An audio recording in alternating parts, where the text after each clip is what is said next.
celebrate with you, but we come with a big message to you, the people of Soroti. We come with a big message to you, the people of Teso. My name is Kyagulanyi. Is that Museveni and his people cannot allow us to use the main roads. They try as much as possible to stop us from bringing a message to you. Now today I'm going to be very, very brief. Whoever has a phone, please turn on your camera. And after here, I want you to take this message back home. Take this message to the township where you work, to your border stage, to your garden, to your ghetto, and to your girlfriend or your boyfriend's place. The people of Teso, I know there are many problems here. When I was coming, I saw the roads. I know about the terrible hospitals that you have here. I know about the situation of schools. But I'm not going to talk about that today. I want to keep my message very short. And this message is about your pocket. I said this message is about your pocket. Because somebody has kept you poor in order to control you.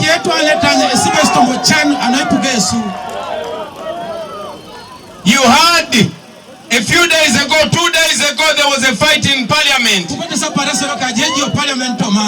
just like he has been impoverishing all people, now the latest target is the coffee grower. A few years ago, Northern Uganda was the biggest grower, producer, and exporter of tobacco. You used to see adverts on TV, Benson and Hedges, Sportsman, Yes Sebo, and all these other cigarettes. But because Museveni wanted to control the people of Northern Uganda, he destroyed the tobacco industry. Remember, the price of cigarettes have never gone down. Tobacco on the international market is still very expensive. But the tobacco grower is down because they cut down the prices. They took over the industry. That is not enough. They went to Eastern, and that is what brings me here. Back in the day, you people were big growers and exporters of cotton. You did not have to become a university graduate to be a rich person. Many of you were educated on cotton. And Museveni wanted to control you by controlling your pockets. He took over and destroyed the cotton industry. Do you still have the general here? Do you still have the general here? I want to inform you, ladies and gentlemen, that these clothes are still made out of cotton. And the price of cotton on the international market has never gone down. But you are poor because he wants you that way. Many of you were rich because you had cows. Those cows were taken away. Museveni for the last 25 years has been promising to compensate your cattle. It has never happened. It is not going to happen. And to make matters worse, they even destroyed the meat packers of here in Teso. Because that is the best way to keep you poor. But I'm here to tell you that you are not alone. The problems of Teso are the same problems of Uganda, the same problems of Busoga, the same problems of Bugishu, the same problems of Lango, Acholi, and all other regions in Uganda. Now I passed Busoga and I felt like crying because Busoga used to be the biggest industrial area in East Africa. They used to grow and export sugar with pride. But because Museveni wanted to keep them poor, he took over the sugar industry. He brought laws that make the citizens slaves. In Busoga, even when you grow sugar cane, you are not allowed to sell your sugar cane. You need a license to sell sugar cane. A few years ago, a kilo of sugar was 3,500 shillings. But a ton of sugar cane was 250,000 to 300,000. Today, a kilo of sugar is between 5,000 and 6,000 shillings. But unfortunately, in Busoga, a ton of sugar cane is either 50,000 or 80,000. That is how he's keeping people poor. The people of Uganda used to think they are safe because Museveni has used my people so much to subjugate the rest of the country. 2 days ago, he took over coffee completely. Now you know that you can grow coffee here in Soroti.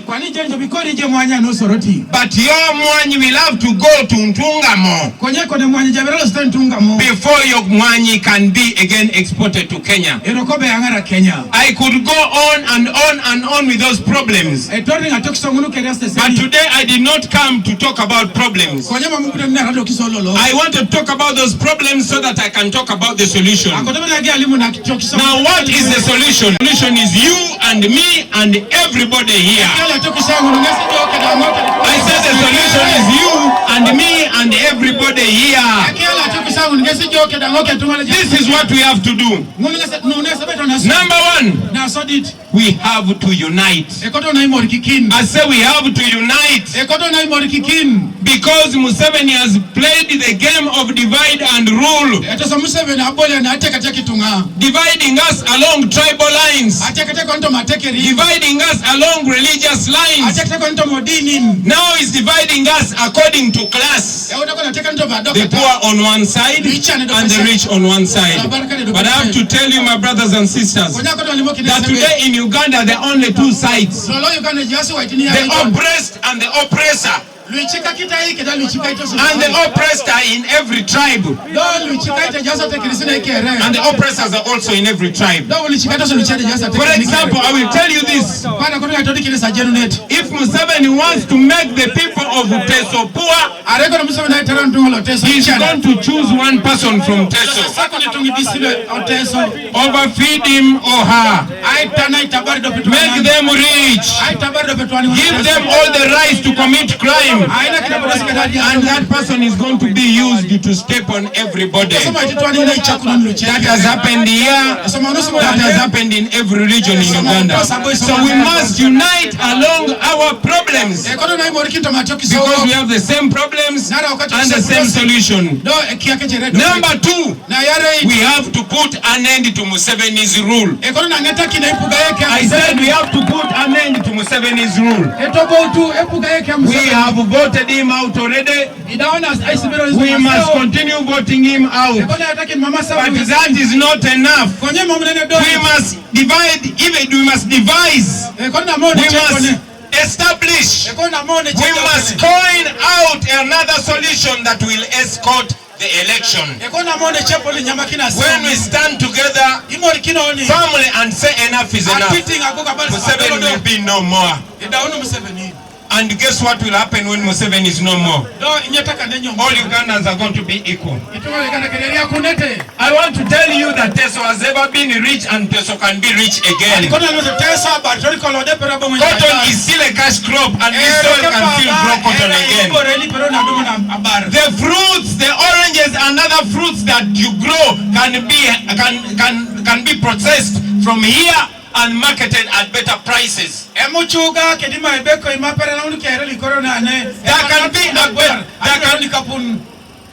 There's a university here. But I was also told that it's unfair the terms upon which students are admitted there. Today, Soroti is supposed to be producing the best pilots, not only in Uganda but East Africa. But whatever happened to the flying school, God knows. So I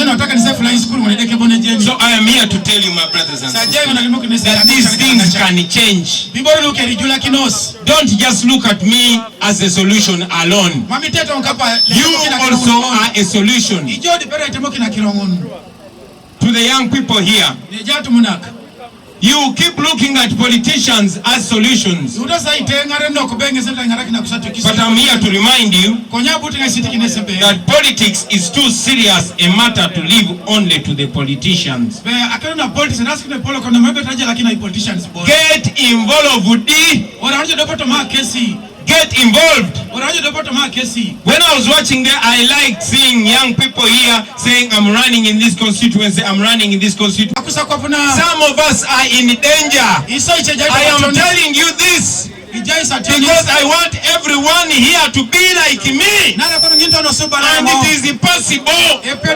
Encourage your friends. For as long as somebody is standing for what is right, support that person.